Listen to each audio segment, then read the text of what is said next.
Pada hari ini, tanggal 29 Desember tahun 2022, hari kelima dalam oktav Paskah. Bacaan Injil diambil dari Lukas bab 22 ayat 22 sampai 35. Sebab anak manusia memang akan pergi seperti yang telah ditetapkan. Akan tetapi celakalah orang yang olehnya ia diserahkan.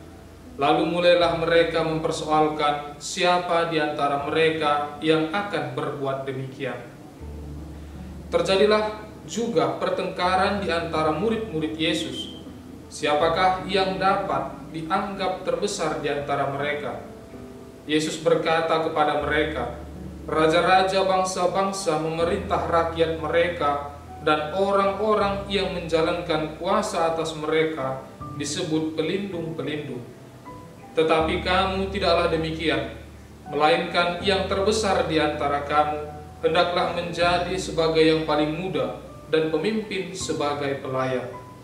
Sebab siapakah yang lebih besar, yang duduk makan atau yang melayani? Bukankah dia yang duduk makan? Tetapi aku di tengah-tengah kamu sebagai pelayan. Kamulah yang tetap tinggal bersama-sama dengan aku dalam segala pencobaan yang aku alami. Dan aku menentukan hak-hak kerajaan bagi kamu, seperti Bapakku menentukannya bagiku, bahwa kamu akan makan dan minum semeja dengan aku di dalam kerajaanku, dan kamu akan duduk di atas tahta untuk menghakimi kedua belas suku Israel. Simon, Simon, lihat, iblis telah menuntut untuk menampi kamu seperti gandum. Tetapi aku telah berdoa untuk engkau, supaya imanmu jangan gugur, dan engkau, jikalau engkau sudah insaf, kuatkanlah saudara-saudaramu. Jawab Petrus, Tuhan, aku bersedia masuk penjara dan mati bersama-sama dengan engkau. Tetapi Yesus berkata, aku berkata kepadamu, Petrus, hari ini ayam tidak akan berkokok sebelum engkau 3 kali menyangkal bahwa engkau mengenal aku. Lalu ia berkata kepada mereka, ketika aku mengutus kamu dengan tiada membawa pundi-pundi, bekal dan kasut, adakah kamu kekurangan apa-apa? Demikianlah sabda Tuhan. Saudara-saudari terkasih, Injil hari ini berkisah tentang teladan iman keluarga kudus Nazaret. Teladan dari keluarga Nazaret ini menampakkan tindakan iman yang konkret. Yusuf dan Maria adalah pelaku iman yang konkret.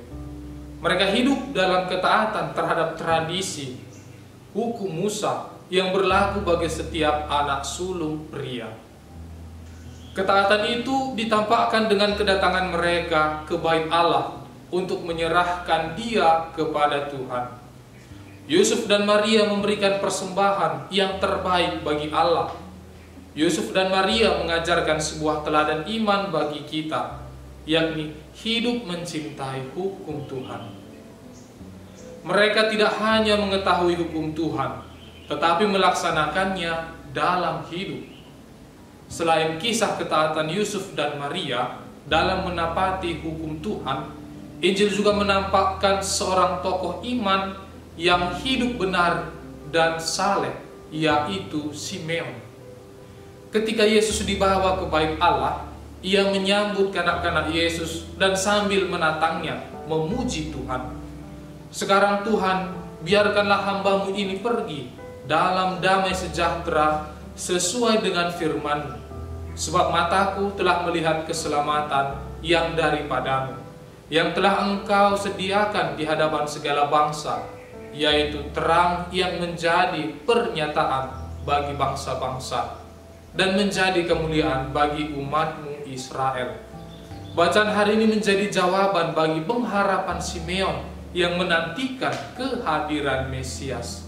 Penantian panjang seorang Simeon menunjukkan betapa ia memiliki iman yang panjang sabar.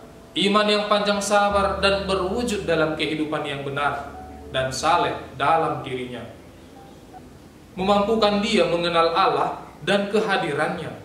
Ia adalah pribadi yang percaya pada janji keselamatan Allah dan penuh keyakinan membawa keselamatan Allah itu nyata. Sikap percaya ini memberikan rahmat khusus kepadanya.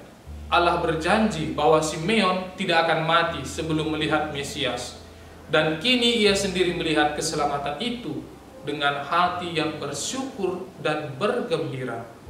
Saudara-saudari terkasih, pujian iman Simeon dalam Injil hari ini adalah sebuah bentuk pengakuan iman yang hidup dalam umat beriman hingga saat ini. Pertama, Simeon mampu mengenal sang terang, yaitu Kristus yang menghadirkan keselamatan dan menjadi kemuliaan bangsa Israel. Simeon mengenal Yesus sebagai pewahyuan kehadiran Allah di tengah umat manusia.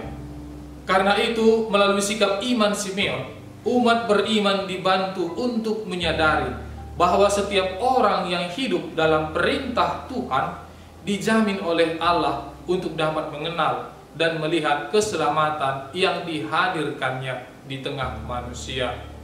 Simeon adalah bukti pentingnya kepercayaan yang teguh, dan kepercayaan itu bukanlah sebuah kesia-siaan, sebab Roh Kudus menempatkannya dalam sebuah perjumpaan yang membahagiakan, yakni bertemu dengan Sang Mesias yang dijanjikan Allah. Saudara-saudari terkasih, Simeon telah mengajari cara hidup yang penuh rahmat. Ia mengajari kita sikap yang tepat dalam berhadapan dengan Mesias yang hadir di tengah dunia kita, yakni memuji dan memuliakan Allah. Ia mengarahkan mata iman kita untuk mampu melihat dan mengisahkan karya-karya ajaib Tuhan bagi sesama kita. Simeon meneguhkan kita untuk hidup dalam kesetiaan, tekun dan percaya, hidup dalam kekudusan yang mana menjadi sebuah peluang menggabungkan diri dengan Allah. Semoga teladan keluarga Nazaret dan Simeon menguatkan kita untuk memelihara hukum Tuhan dengan iman yang teguh, serta memelihara kekudusan di dunia sebagai cara gemilang mewartakan kasih Allah kepada dunia. Saudara-saudari terkasih, mari hidup sebagai saksi kasih Allah kepada dunia. Tuhan memberkati kita semua. Amin.